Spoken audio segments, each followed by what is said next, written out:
You say you don't approve And do you think that Israel is a democratic country? I know that Israel is a democracy. They have elections. Well, I know, and this is not history. Can we just...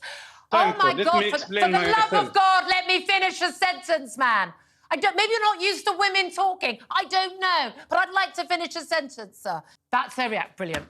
Yeah. Sorry to have, been a woman speaking to you. What you've just seen is a condensed sample of the sheer deformity of much of the Western and British media's approach to Palestinians. All conventional standards of journalistic objectivity, even-handedness, balance, neutrality evaporate when the subject is Palestine and the guest is a Palestinian. In her interview with Dr. Mustapha al-Barghouthi, Julia Hartley-Brewer didn't even try to hide her contempt and disdain for her guest. She shrieks, she sneers, she laughs, she holds her head incredulously in her hands as one does when faced with a fool or an idiot. Though in truth she is the idiot, little does she know that her guest is a renowned doctor, writer and political activist who has been engaged in the struggle for his people's freedom for decades. She interrupts him condescendingly, aggressively dismisses whatever he says. Oh my God, for the love of God, let me finish a sentence, man. When he tries to explain the history and context, she yells back, "Oh, that is history!" fearful that he may demolish her imaginary deceptive narrative of the conflict, which claims that it all began on October 7th, not over 75 years ago in 1948, with the dispossession of the Palestinians, their ethnic cleansing,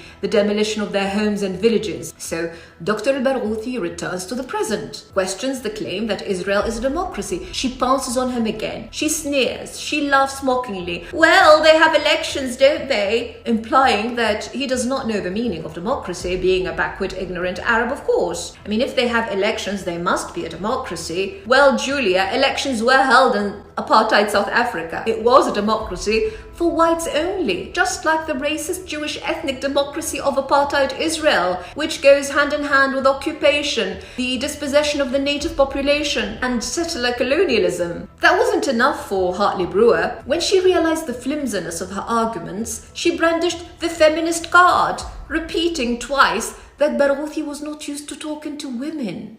And the message she is maliciously conveying to her audience is that as her guest is Palestinian, Arab and Muslim, he is necessarily a misogynist. And what she's also implying is that Palestinian women are uneducated and absent from the public sphere, where Dr. Mustapha al-Barghouthi could have come into contact with them and prepared himself to address her likes, Her Majesty.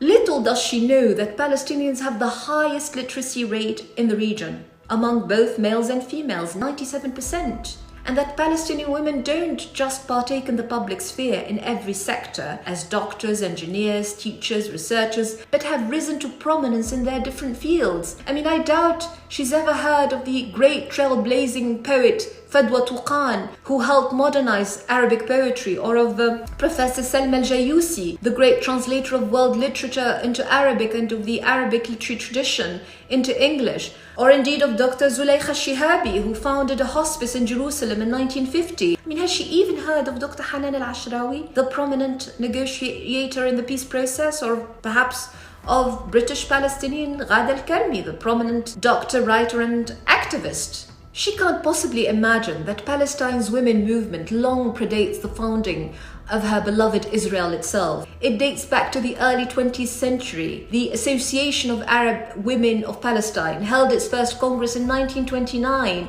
Its activities were not just social but political too. Palestinian women took part in protests against the British during the Mandate and have played a prominent role in the national liberation struggle ever since, first against the British colonizers, then against their heirs. And today, Palestinian women are in Israeli jail as a punishment for their brave activism for the freedom and liberation of their people. Perhaps Julia Hartley-Brewer's sole virtue is that her vulgarity, her thuggishness, her brutishness is such that she exposes what many seek to hide in much of the British and Western media when it comes to Palestine and to anything relating to the Arab and Muslim world. The ugly bias, the colossal ignorance, the sheer arrogance, and the deep-seated racism.